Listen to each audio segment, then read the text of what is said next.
A recent research paper asked the question, how do political elites make decisions?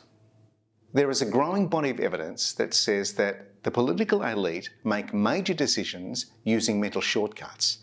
In other words, big decisions are being made intuitively rather than through careful deliberation. And there's also some arguments about whether that in fact is a problem. So we all use heuristics, in other words, mental shortcuts all the time. The world is a complex place. We can't process all the information all of the time, and so we use shortcuts. The heuristics and bias school says we should limit the amount of times we use intuitive thinking or shortcuts because it can lead to error, and those errors can be systemic. There's another school which says that actually using intuitive decision-making and mental shortcuts can be just as good, if not better in some situations, than a deliberate approach. And so there's a disagreement in the literature around, and two warring camps around the appropriate style of decision-making we should use. To test this, a forum was held using senior former politicians, advisors, and current and former bureaucrats to see how they made political decisions and if heuristics were used in the process. We had really rare access to senior ex-politicians, ex-bureaucrats, and their political advisors. They were very much part of what you would call the political elite. We had 21 of them in a room deciding on a politically dangerous proposal around transport network pricing. Transport is a very tricky subject. It affects everybody. And so there are political consequences for adopting a brand new policy. Transport pricing is a classic wicked problem. In Australia, we all pay pretty much the same rate to pay for the roads and infrastructure and our transport network costs. In other parts of the world, they add extra charges on vehicles in order to help pay those costs, such as the congestion tax in London. That means the more you use the roads, the more you pay. And for politicians, that's a headache. The problem is that creates winners and losers in the electorate. People in, say, the centre of the city who didn't travel much would pay a lot less than people in the outer suburbs who travelled a lot. Political decision-making is complex. No one really knows what the outcome of a political decision will be at the time that they make that decision. It may take years for the outcomes to reveal themselves. Also, political decisions aren't made in research laboratories. They're made by political leaders in groups that influence each other. The participants were given a massive briefing document that contained full demographic, financial, and economic background information to this network pricing policy. The politicians didn't use it.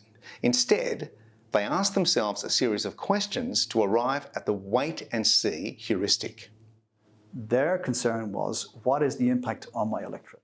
What we found was that they used a decision tree, which is a series of heuristics to come to an acceptable solution. And they came to that acceptable solution quite quickly.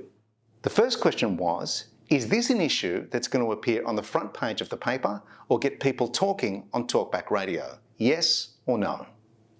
Is the local shock jock giving us a hard time? Is there pressure coming from lobbyists? Is this a big deal? And in this case, they discovered, actually, it's, of all the things that are happening right now, probably not a big deal. Okay, so it didn't pass it got a no on the first question.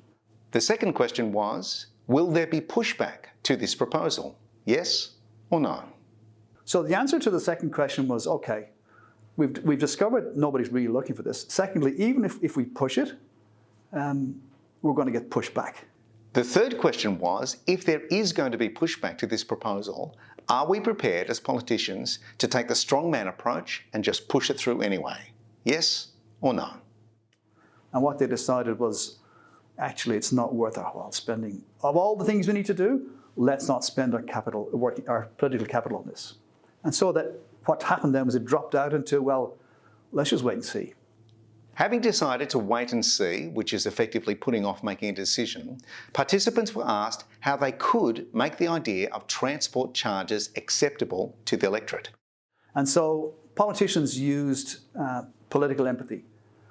In looking at the decision, the impact of the decision on their electorate, they put themselves in the shoes of Doreen Woman or Cranbourne Man and said, how are they likely to react to this? Good politicians or effective politicians think not only about the issue itself, but its impact on their electorate, and then that impact back on them. The second approach that they took towards having something like this implemented was called incrementalism. If you can get people to make a small decision in the direction of a larger decision, that makes the second step much easier. Then there was the decoy effect. If you want somebody to make a decision, if you want to nudge them in a particular way, put in an alternative that's patently worse than what you're proposing, and so you're manipulating the decision. Questionable from an ethical perspective, but happens all the time. The reality of how hard it is to make difficult and complex decisions in a political context wasn't lost on the researchers. The fact is, senior politicians, senior bureaucrats, they're drinking from a fire hose. They literally can't be across everything. The default, particularly in the policy space, we think is for no decision, and it's because of the wait and see.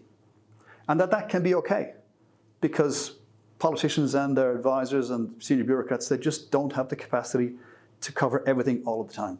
The results do support the idea that the political elite use heuristics when making decisions, but also that they have to engage in some deliberative thinking once they've decided which decisions they're going to go with. By its very nature, research into political decision-making is scarce. Studies like this will hopefully help close the gaps in our understanding of the role of heuristics when it comes to political decision-making. Thanks for watching.